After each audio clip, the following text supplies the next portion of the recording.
Love is the spirit of this church, and service is its calling. This is our great covenant, to dwell together in peace, to seek the truth in love, and to help one another. Well, it's wonderful to see you all again. Welcome, and those of you that are visiting today, it's wonderful to see you as well, and so glad you're here. I invite us now to settle into a time of worship by just thinking about all the things that we're bringing with us today, all the things that may be on your mind, in your heart,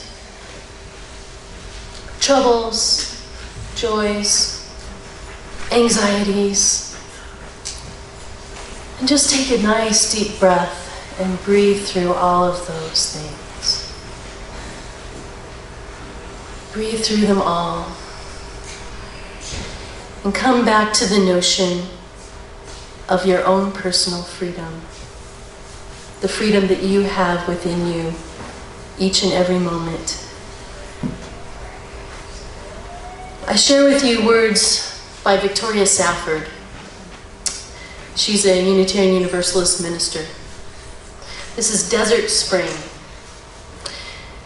They had no idea where they were going when they left that night in the dark, without lights, without shoes, without bread.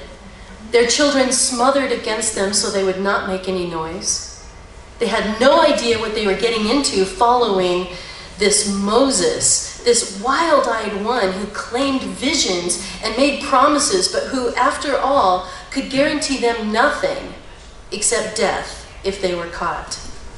They had no idea, these slaves, what it could mean, the promise of land, their own country, and life abundant. A freedom they knew nothing, except that they could taste by living in its opposite, slavery. And that taste became a hunger, and that hunger became insatiable till they were ravenous for freedom, and they went out then. But no one knows to this day whether they were led by Moses or by the outstretched arm and mighty hand of something else, of something eternal, as they would afterwards and always claim. Or whether their own human hunger will make them flee the night from Pharaoh. In the springtime, we remember the Promised Land is not a destination. It is a way of going. The land beyond the Jordan, that country of freedom and dignity and laughter. You carry it inside you all the while. It is planted in the mind and heart already, before you even start out, before it even occurs to you that in order to leave that life in Egypt, the intolerable bondage of that life, what you need to do is stand up and walk forward. Come, my friends, let us worship together and practice walking forward.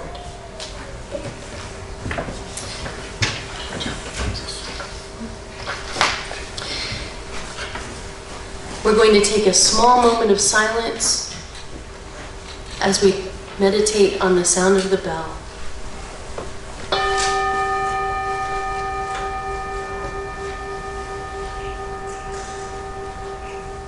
For the chalice lighting today, I've chosen a quote from Parker J. Palmer.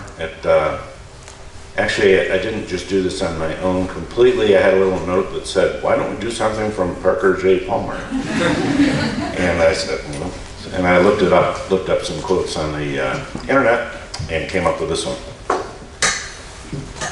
The deeper our faith, the more doubt we must endure. The deeper our hope, the more prone we are to despair. The deeper our love, the more pain its loss will bring. These are a few of the paradoxes we must hold as human beings. If we refuse to hold them in the hopes of living without doubt, despair, and pain, we also find ourselves living without faith, hope, and love. Very lightly.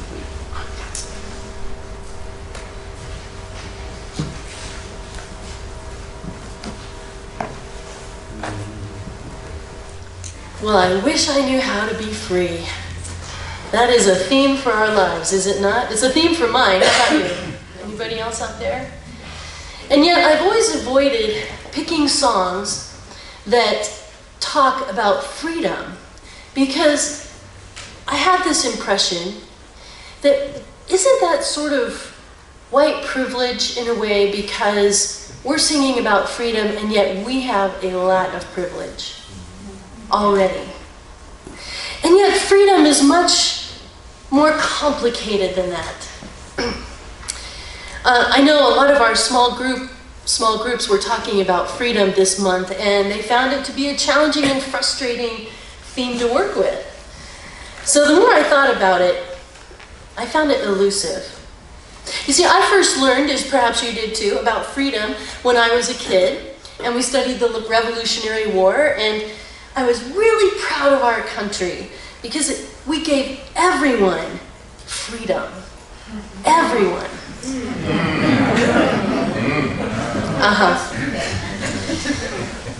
And it was a brand new thing that ever happened in this world of ours. We were the first. Well, yeah, as we learn, I appreciate your sounds, comments. Indeed. We know better now, and yet we also don't want to dismiss what we do have. See, let's define freedom for a moment, because the more I think about it, the more, like I said, it becomes elusive. Freedom is the power or right to act, speak, or think as one wants without hindrance or restraint. Absence of subjective or foreign domination by another government. The state of not being imprisoned or enslaved. The state of being physically unrestricted and able to move easily. The state of not being subjected to or affected by a particular undesirable thing. Anybody have undesirable things in their lives? The power of self-determination attributed to the will, the quality of being independent of fate or necessity. Listening to just that definition, actually, you know, when you look something up on Google, of course, and you find all these different dictionaries on Google, usually when you look up a word, it means the same thing in every dictionary. Not the word freedom.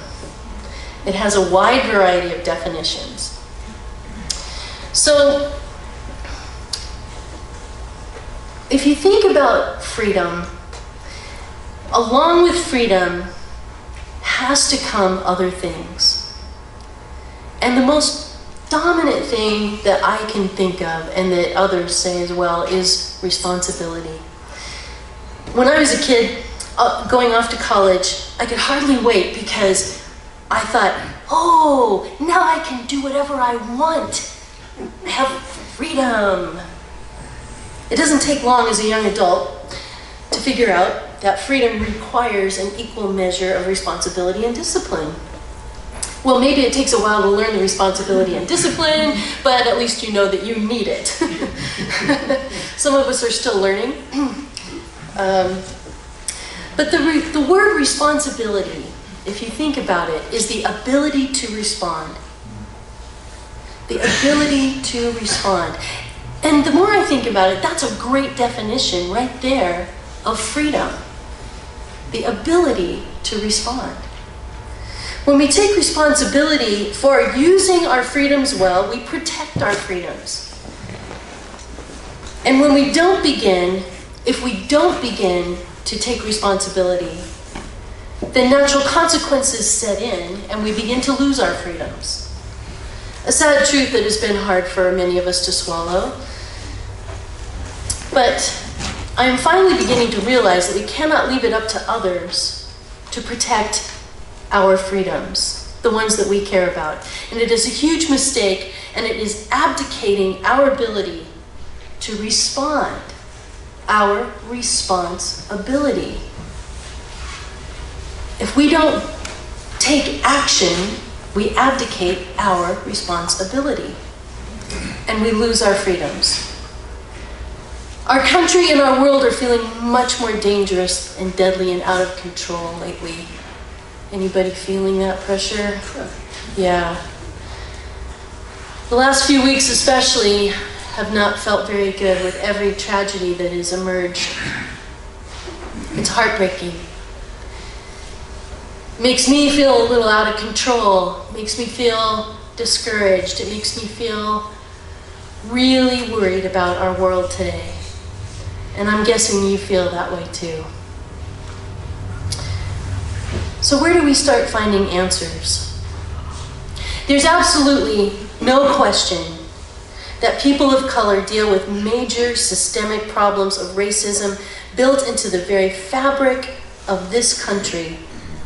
And those of us that are white can't grasp it. We just don't get it. We can't understand it. And it's not that that's bad and wrong. It's just we're not living that. And our friends who are of color are living that. And just because that is true, it doesn't mean that the police deserve to be attacked either. We have friends and loved ones who are police as well. It's putting us all in a very difficult, heartbreaking reality. A reality that many people have been living with for many years, decades and decades, centuries even.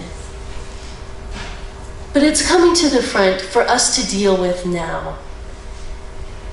And not just this issue. There are many issues, right? They seem overwhelming. It reminds me of Martin Niemöller's speaking of the German intellectuals just before World War II, when he said, "First they came for the socialists, and I did not speak out, because I was not a socialist. Then they came for the trade unionists, and I did not speak out, because I was not a trade unionist. Then they came for the Jews, and I did not speak out, because I was not a Jew. Then they came for me, and there was no one left to speak for me." My friends, today we could change that to say they came for people of color. They came for gay, lesbian, bisexual, transgender, and queer people. They came for undocumented immigrants trying to find a better life. They came for Muslims,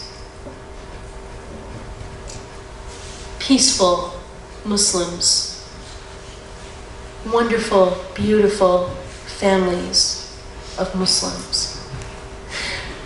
Are Jews far behind on that list? What about liberals? What about women? How about Unitarian Universalists?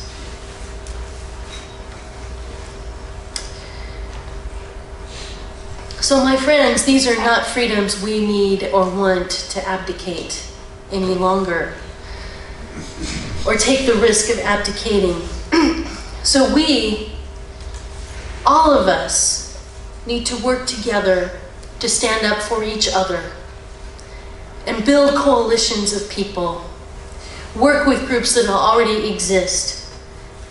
We need to take action, because that, my friends, I can stand up here and try to find all the inspiring words that I can possibly find. And granted, I'm not the greatest preacher in the world, but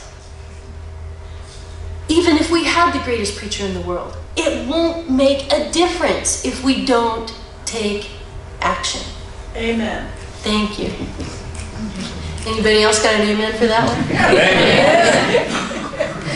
Thank you. We find hope through building relationships with each other and with those in need and walking with them. Our liberation, and yes, we are not really completely free.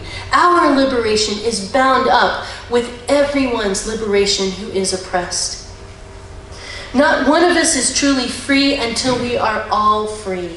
Those of us who are not personally experiencing oppression at the hands of others, we have the freedom to choose not to act or to ignore and to ruffle, and because we don't want to ruffle feathers. This is a privilege. This is the same privilege that those German intellectuals had. We can stay quiet. We can stay comfortable. We can stay safe. And we can stay at ease. But it's getting past that time, my friends. The uneasiness that we are feeling, the pain and heartbreak that we are feeling, has to be answered. It is our conscience that is calling us. We cannot sit in our privilege and do nothing. As Unitarian Universalists, our first principle is to affirm and promote the inherent worth and dignity of every person. This isn't just a belief statement. This is a values statement. Actually, it's not a belief statement at all. This is not "we believe."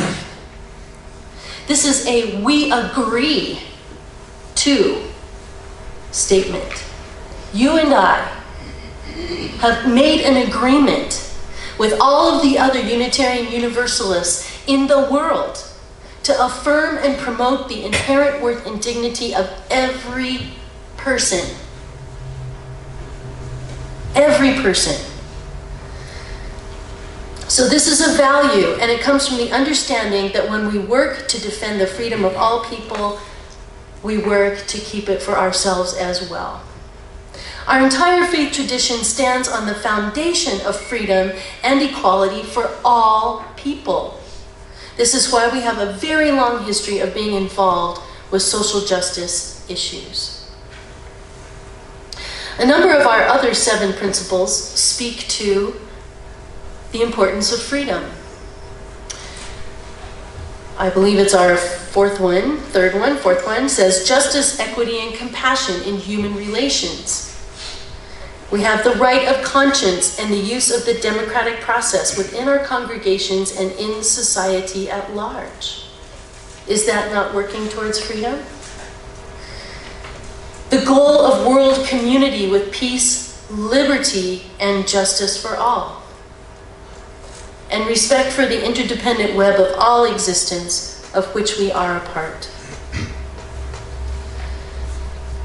So today we are talking about the keys of freedom. And one of the keys of freedom is to never stop working to protect it for ourselves and others. We can't just do it for one or the other.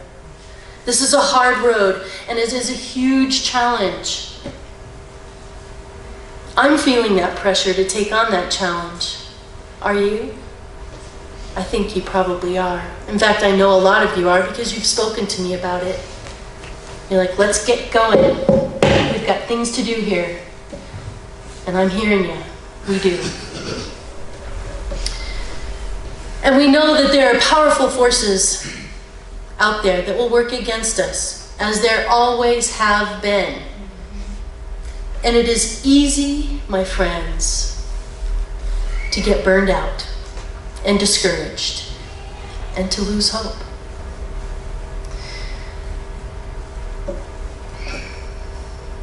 We are lucky to live in this country.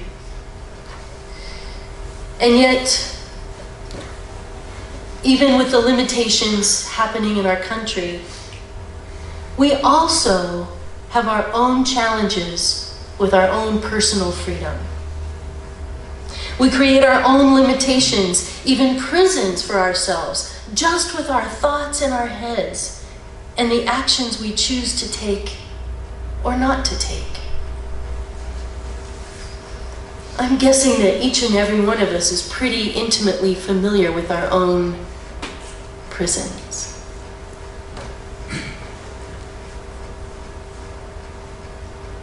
So feel for a moment what this oppression feels like for you.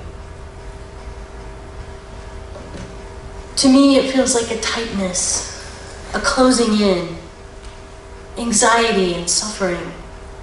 It feels out of control and like my world is in the hands of others with no self-agency.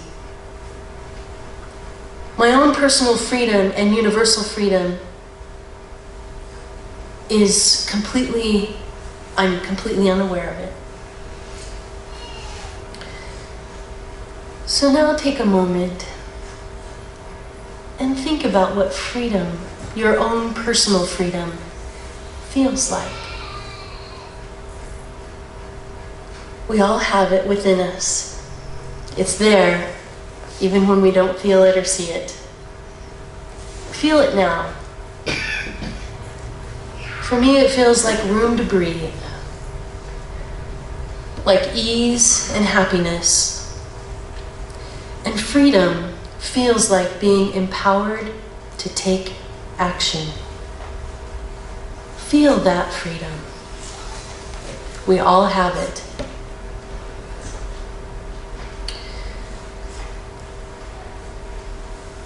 Personal freedom and universal freedom are endlessly and deeply linked. One is the source for the other, and both together can bring us peace and happiness. The Dalai Lama says, as human beings, we all want to be happy and free from misery. Sign me up. We have learned that the key to happiness is inner peace. The greatest obstacles to inner peace are disturbing emotions such as anger and attachment, fear and suspicion. Anger and attachment, fear and suspicion. I already feel like I'm closing in. While love and compassion, a sense of universal responsibility, are the sources of peace and happiness. Love and compassion and a sense of universal responsibility are the sources of peace and happiness. As Unitarian Universalists, we do not have statements of faith or creeds or other statements for our beliefs. We're kind of allergic to those. They make our skin itch.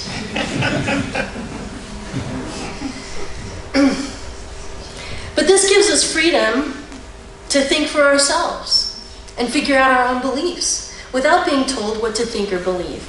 However, with this freedom also comes yet again another responsibility for us to do the work of figuring out our beliefs. It's too easy once again to abdicate this and just hang out in this undefined space of not really believing much, not really knowing what we don't believe. Yes, we're knowing what we reject. But this leads us to the default belief that none of us really has any work to do with our inner selves. But to forego our own spiritual development, whatever that is for you, is to lose one's path towards personal freedom. Your own personal freedom. Now, I'm not talking about financial freedom. That's always great too.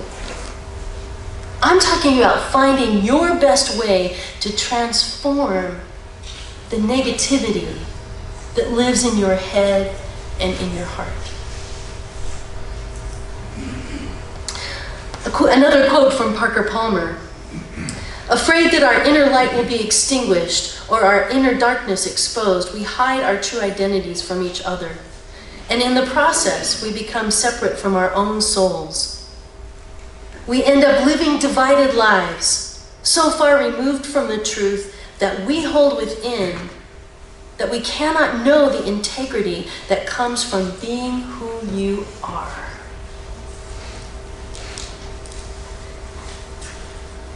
So my friends, freedom is also a call to do the inner work. The responsibility of taking on our own path. And that is the key to the greatest freedom. The world around us needs hope and compassion and courage. But our hope, compassion, and courage all run dry very fast unless we learn how to drink from the spiritual well. the waters that connect us all to that is good, and all that brings us life, all that makes sense to us. And what makes sense to some of us may not make sense to others, and that's great. But find what makes sense to you and let it feed you. Let it nourish you. Get to know your true self. May all beings be well. May all beings be happy. And may all beings be filled with loving kindness, now and always. Amen. When we get to a place of freedom, we are free to pursue our own personal calling. And that's true of this church as well. And you see that own calling, just as Moses and all of the Jewish people were called into the desert. They weren't really Jewish yet, they're Israelites. Thank you very much. I heard someone correcting me in my head. They had a calling. We each have a calling. And this church has a calling as well.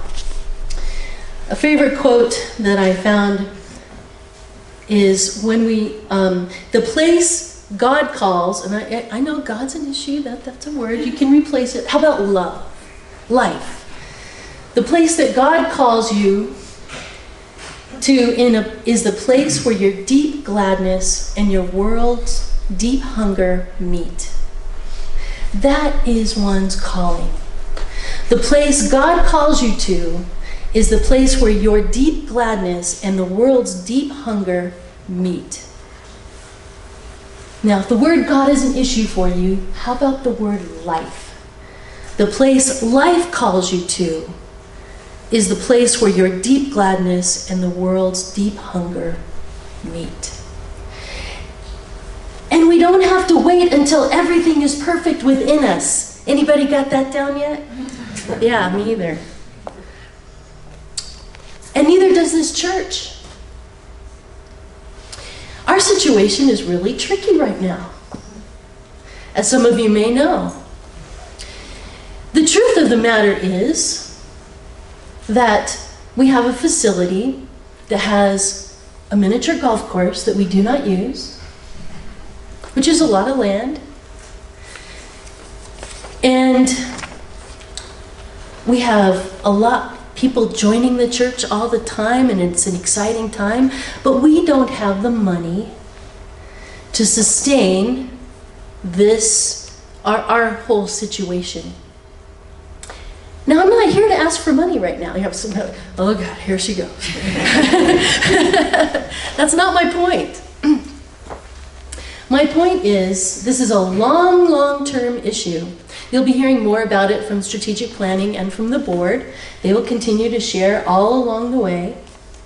So how do we find a way forward? Well, as it happens, the church Vista Grande Community Church, which is a UCC church, they are Christian. Many of you have met them now. Many of you have met many of them. They showed up on our doorstep one day saying, hey, why don't we collaborate?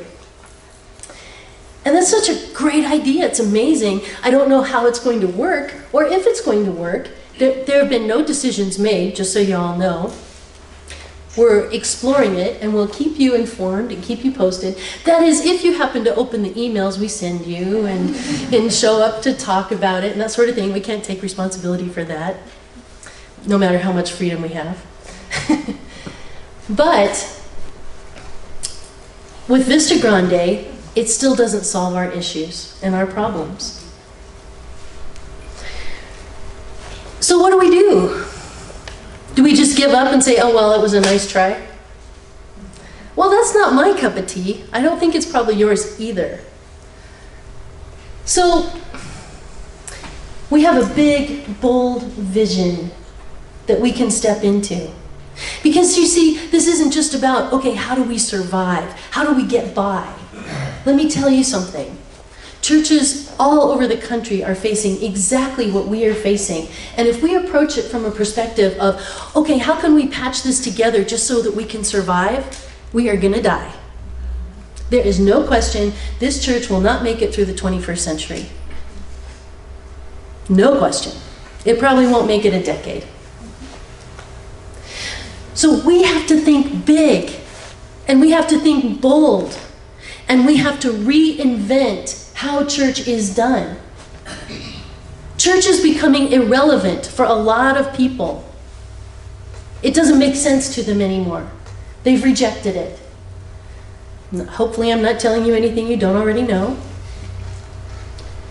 And yet we all have this need that I was talking about for spiritual practice, for spiritual connection. We have the need for a spiritual community in our lives. We have to reinvent how we bring that into the world, because the need is still there. Now, don't just look at me.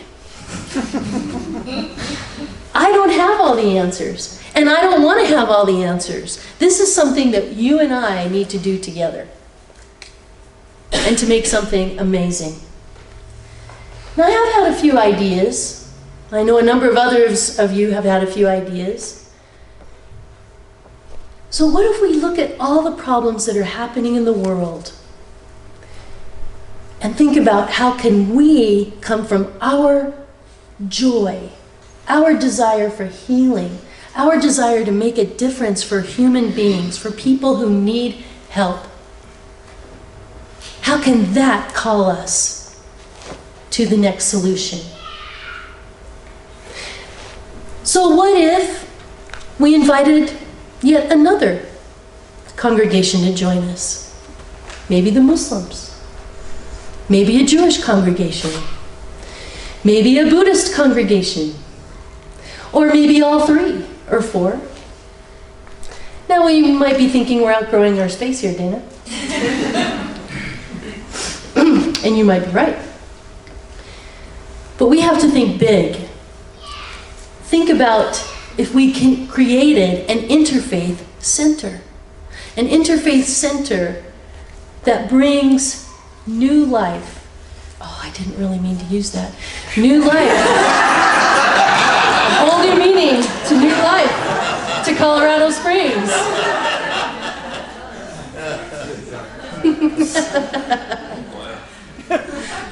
See what happens if I don't use a script? This is the possibility. Now that's something I can get excited about. That's something that is the future of our denomination. That's the future of how we can help people in the world and make a difference. Coming together with others and building coalitions and working together and living our values. That, my friends, is our calling. And that's what is before us. And I look forward to our many conversations from here. May it be so. Nurtured by this community, inspired by all that we share, may our actions carry this love forward into our lives and into the world every day. I invite you to reach out to those around you and somehow connect. Hold hands, make a connection.